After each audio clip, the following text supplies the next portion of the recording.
Hello दोस्तों, कैसे हो आप लोग। उम्मीद करता हूँ अच्छे ही होंगे। दोस्तों आज की हमारी वीडियो बहुत ही ज्यादा कमाल की होने वाली है, क्योंकि आज की इस वीडियो में मैं आपको बताऊंगा मून नाइट वेब सीरीज के 3rd एपिसोड के बारे में। जी हाँ दोस्तों, आज मैं एक्सप्लेन करूंगा 2022 में रिलीज हुई मार्वल की न्यू वेब सीरीज के 3rd एपिसोड को, जिसका नाम है मून नाइट। तो दोस्तों वीडियो को ज्यादा बड़ी ना करते हुए अब मैं आपको बताता हूँ मून नाइट वेब सीरीज के 3rd एपिसोड की स्टोरी। तो चलिए वीडियो स्टार्ट करते हैं।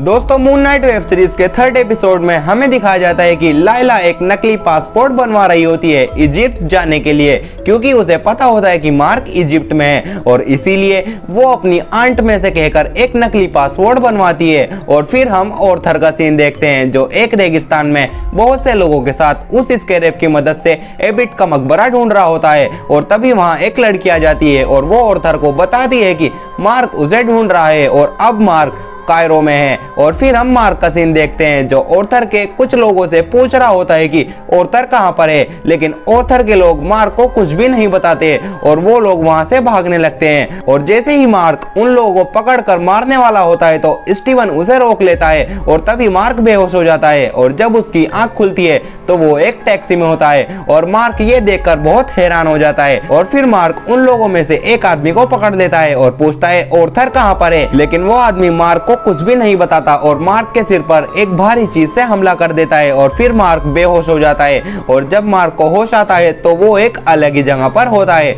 और मार्क ये देखता है कि जिन लोगों को मार्क पकड़ रहा था वो लोग मर चुके हैं। और मार्क को ऐसा लगता है कि उन लोगों को स्टीवन ने मारा है, लेकिन स्टीवन मार्क से कहता है कि मैंने इन्हें नहीं मारा। और ऑर्थर के लोगों में से एक आदमी बच जाता है और तभी वहां कॉन्शो आ जाता है और मार्क से कहता है कि उस आदमी को पहाड़ी के किनारे ले जाओ और वो तुम्हें सब कुछ बता देगा। और मार्क बिल्कुल ऐसा ही करता है, लेकिन वो आदमी मार्क को कुछ भी नहीं बताता और पहाड़ी से कूदकर अपनी जान दे देता है। और फिर मार्क स्टीवन से पूछता है कि तुमने उन लोगों को क्यों मारा, लेकिन स्टीवन मार्क से कहता है कि मैंने उन लोगों को नहीं मारा, शायद ये तुम्हारी 3rd आइडेंटिटी होगी। और फिर मार्क कॉन्शो से कहता है कि क्या सभी देवी देवता एबिट की देवी को ऐसे ही आजाद हो जाने देंगे, लेकिन कॉन्शो से कहता है कि अगर सभी देवी देवता को बुला गया तो वो मुझे पत्थर में कन्वर्ट कर देंगे। लेकिन कॉन्शो के पास एक आइडिया भी होता है, लेकिन वो आइडिया बहुत ही खतरनाक होता है। और फिर मार्क ये देखता है कि दिन रात में कन्वर्ट हो रही होती है और ये सब कॉन्शो ही कर रहा होता है। और दूसरी तरफा हम ऑर्थर का सीन देखते हैं, जो अपने लोगों के साथ खुदाई कर रहा होता है। और फिर हम देखते हैं कि मार्क के सामने एक दरवाजा खुलता है, जो देवताओं के कक्ष में जाने का रास्ता होता है। और जैसे ही मार्क उस दरवाजे के अंदर जाता है तो उसे वहां सभी देवी देवता दिखाई देते हैं, जो नॉर्मल इंसानों के भेष में होते हैं। और वो सभी देवी देवता कॉन्शो से कहते हैं कि अगर तुमने दोबारा दिन को रात में बदला तो हम तुम्हें पत्थर में बदल देंगे। और फिर वो देवी देवता कॉन्शो से कहते हैं कि हमारा काम लोगों पर नजर रखना है, ना कि इंसानों के कामों में दखल अंदाजी करना। और फिर वहाँ ऑर्थर आ जाता है और कॉन्शो ऑर्थर को देखते ही सभी देवी देवता से कहता है कि मैं चाहता हूँ कि आप ऑर्थर को सजा दें, क्योंकि ऑर्थर एबिट की देवी को आजाद करना चाहता है। लेकिन ऑर्थर सारा इल्जाम कॉन्शो पर ही डाल देता है और कहता है ये एबिट के मकबरे को काफी टाइम से ढूंढ रहा है, जब से मैं इसका अवतार था। और फिर ऑर्थर सभी देवी देवता को यह भी कहता है कि कॉन्शो का अवतार बहुत कमजोर है। और फिर सभी देवी देवता मार्क से पूछते हैं कि क्या कॉन्शो तुमसे जबरदस्ती काम करवाता है, तो मार्क उनसे झूठ नहीं कहता और इसीलिए ऑर्थर का जुर्म साबित ना होने की वजह से उसे छोड़ दिया जाता है। और इन्हीं देवता में से एक येजिल नाम की देवता होती है, जिसे मार्क की बात थोड़ी सी सच लगती है और इसीलिए वो मार्क को कहती है कि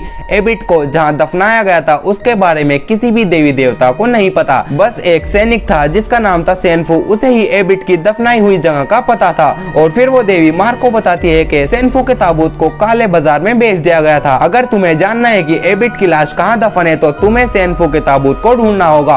और फिर मार्क निकल पड़ता है उस काले बाजार में और वहाँ उसे लाइला भी दिखाई देती है और वो मार्क से कहती है कि मुझे पता है तुम्हें क्या चाहिए, तुम मेरे साथ चलो। और फिर मार्क लाइला के साथ चला जाता है और फिर लाइला एक आदमी से मिलती है और उसी आदमी के पास सेनफू का वो ताबूत होता है। और जब मार्क उस ताबूत को देखता है तो उसे उसमें कुछ भी नजर नहीं आता। और फिर लाइला मार्क से कहती है कि अपना जिस्म स्टीवन के हवाले करो, क्योंकि उसे इन चीजों की बहुत नॉलेज है। है। लेकिन मार्क ऐसा नहीं करता क्योंकि मार्क को ये पता होता है कि अगर मैंने अपना जिस्म स्टीवन के हवाले किया तो स्टीवन मार्क को दोबारा अपना जिस्म नहीं देगा और इसीलिए वो शीशे के थ्रू स्टीवन से चीज पढ़वाना शुरू कर देता है। और जब स्टीवन उस मिस्ट्री को सोल्व कर रहा होता है तभी वहाँ कुछ लोग गन्स के साथ आ जाते हैं और मार्क को उसका काम नहीं करने देते और फिर मार्क उन लोगों की गन उन्हीं से छीनकर उन्हीं के ऊपर तान देता है। और तभी वहाँ ऑर्थर भी आ जाता है और ऑर्थर के पास वो स्क्रैप भी होता है और ऑर्थर उस आदमी से कहता है कि मुझे ये ताबूत दे दो और बदले में मैं तुम्हें ये स्क्रैप दे दूंगा। लेकिन लायला उस आदमी को मना कर देती है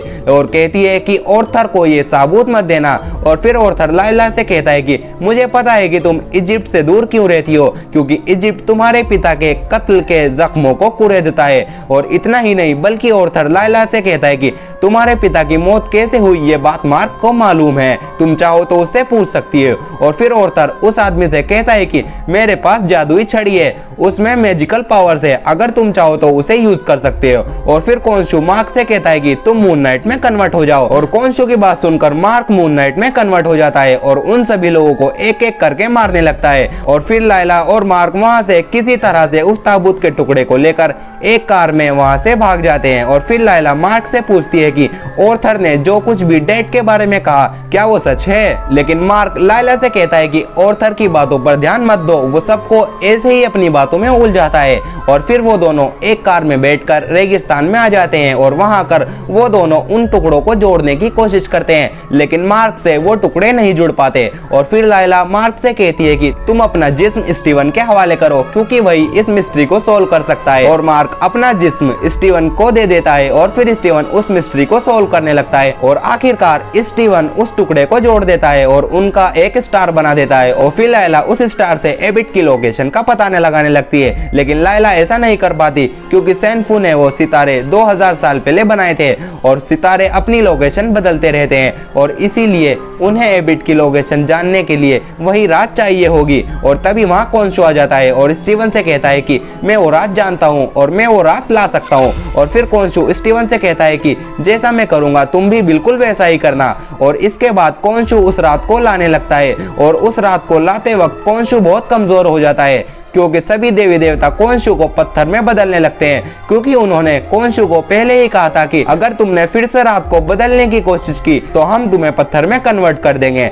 और फिर कोंशु स्टीवन से कहता है कि जब मैं पत्थर का बन जाऊं तो तुम मुझे बचाने आना। और आखिरकार सभी देवी देवता मिलकर कोंशु को एक पत्थर में कन्वर्ट कर देते हैं लेकिन उससे पहले ही कोंशु उस रात को ले आता है जहां सैनफू ने एबिट के मकबरे की लोकेशन छिपाई होती है और लायला भी कोंशु की मदद से उस लोकेशन का पता लगा लेती है जहां एबिट का मकबरा है। और फिर हम ऑर्थर का सीन देखते हैं जो वहां आता है जहां कोंशु पत्थर बना हुआ होता है और वो कोंशु से कहता है कि तुम्हारे कहने पर मुझे लोगों को तड़पाने में मजा आता था जो कि मेरा सबसे बड़ा गुनाह है और अब मैं वो करूंगा जो तुम कभी नहीं कर पाए और अगर मैंने ऐसा कर दिया तो उसके जिम्मेदार तुम होगे यानी कोंशु क्योंकि वो खुद को कोंशु की पैदाइश मानता है। और दोस्तों यहीं पर इस एपिसोड का एंड हो जाता है। तो दोस्तों ये थी मून नाइट वेब सीरीज के 3rd एपिसोड की स्टोरी। अगर आपको वीडियो अच्छी लगी हो तो लाइक करें और चैनल को सब्सक्राइब करें और बेल के आइकन को ऑल पर प्रेस करना ना भूलें। तो मिलते हैं आपसे अगली वीडियो में।